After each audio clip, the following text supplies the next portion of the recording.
Let's start by laying out the state of the world, especially in this country, and Alzheimer's today, because I was blown away by the amount of people it affected and where we're going financially down this trajectory with the treatments that we have so right now.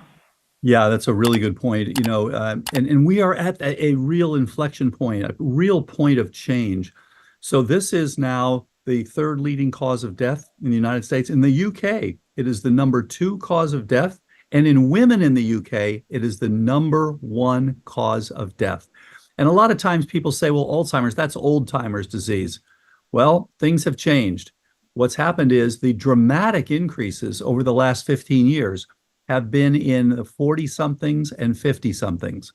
So whereas when I was training way back in the 1980s, we never saw people in their 40s and 50s with Alzheimer's. We thought of it as a disease of, late 60s, 70s, 80s, 90s.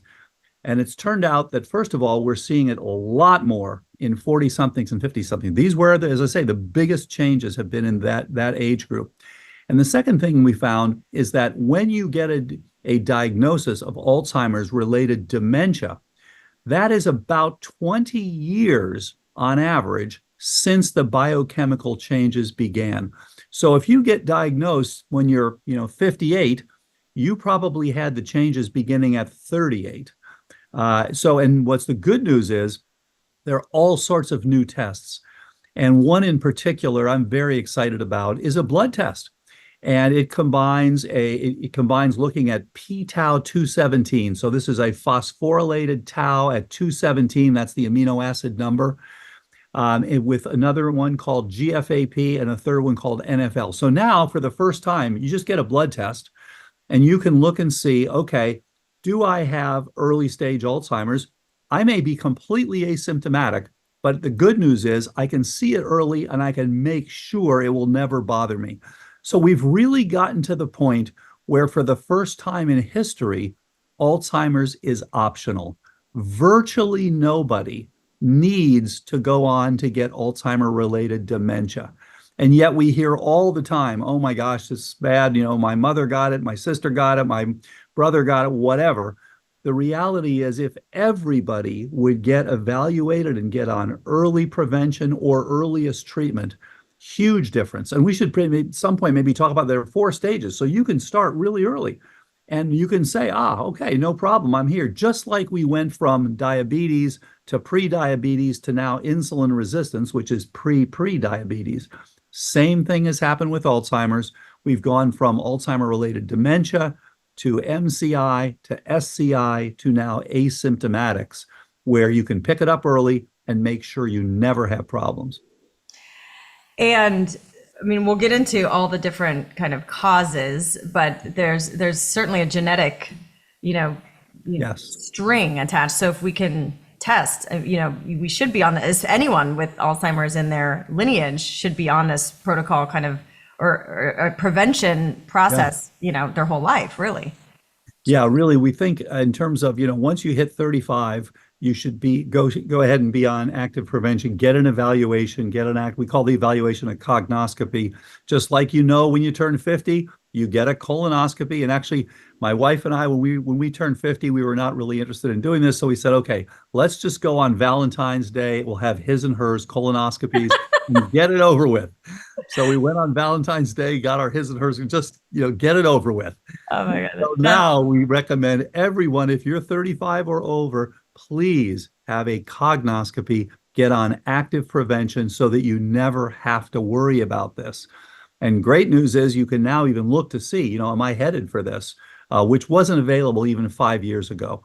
So the times have really changed, and there is just so much can be done. Now, you mentioned genetics. The way to start with the genetics, the most important is, are you a woman or a man genetically? So if you have 2 X chromosomes, you are at increased risk. It's about double. So as Maria Shriver has pointed out, about 65% of people with Alzheimer's are women, about 60% of the caregivers. So it is a woman-centric disease. And actually, Maria has set up a wonderful program to do research for women in Alzheimer's disease. What happens is there are a couple of different mechanisms that have been discovered.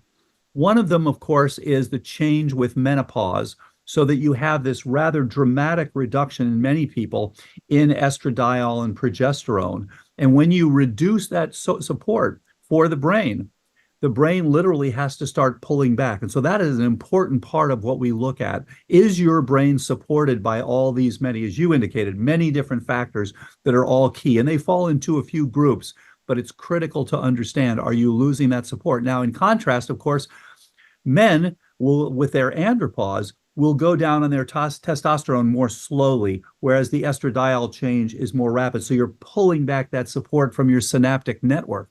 The other thing that's really interesting, there is a set of genes, it's called XIST, X-I-S-T. Check it out. This is how you inactivate. As you know, Mary Lyon, many, many years ago, came up with the Lyon hypothesis, where when you've got two X chromosomes, you can't have everything coming from both. That's too much. So what you have to do is you have to inactivate one. And so what happens is you inactivate the paternal one and the maternal one randomly in humans. So that now when you inactivate those, you use this phenomenon of XIST, which basically turns down one so that the one is then in each cell, it's different. And so you get dominant. It may be the paternal, it may be the maternal. That mechanism can break down over time so that you now have a change, and that seems to have an increase, that seems to increase your risk for Alzheimer's disease.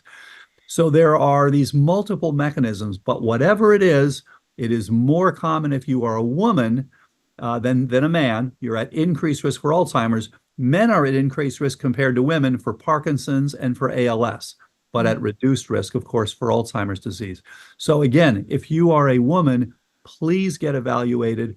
Let's make sure that we really reduce the global burden of dementia. We can do that now. It's amazing. What is a cognoscopy? What does that entail? Yeah, great point. So cognoscopy is pretty easy. Actually, you can even go online, My Cognoscopy, and see this. And so it entails three things.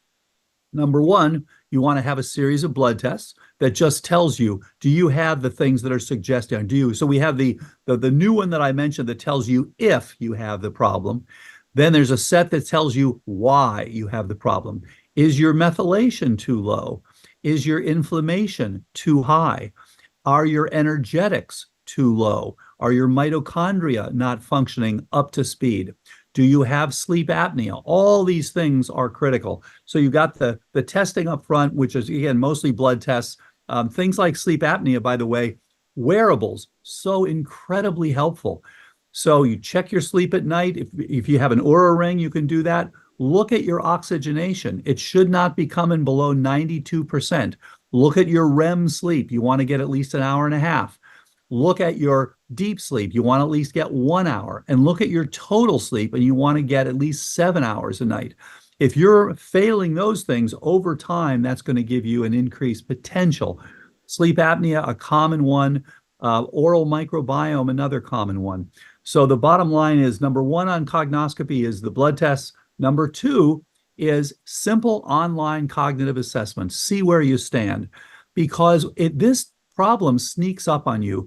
We had a woman a few years ago. She was in her late 40s. She said, Alzheimer's runs in my family. I think I'm okay, but I just want to check and see if things are okay. She did a MoCA test, which is a Montreal Cognitive Assessment. It's a 30-point scale, and most people should be 28, 29, 30. She scored a 23. So she already was in that third of 4 phases, which is called mild cognitive impairment. Yeah. She got on our protocol. She went up to a perfect 30, did great. So get in early and do the right thing. So it's good to check because, as I say, it can sneak up on you. You don't realize that you've lost things. And then the third piece is, if you're having problems already, you should include an MRI with volumetrics. But if you're not, that's optional. If you're doing well, you can forget the MRI. Again, we, like never before, we can tell you where you stand, and we can tell you why you're there and what your risk factors are.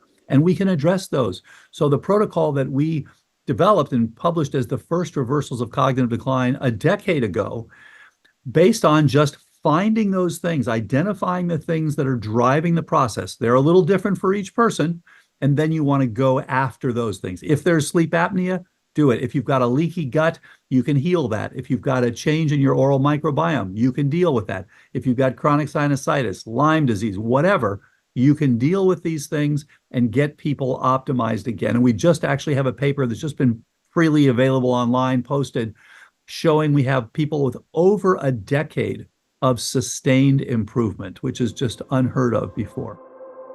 Thank you for listening to the Heal with Kelly podcast. Be sure to tune in every Thursday for more empowering wisdom and inspiring healing stories. And make sure you hit the follow button on Apple, Spotify, or wherever you get your podcasts so you don't miss that one episode that holds the answer you've been searching for.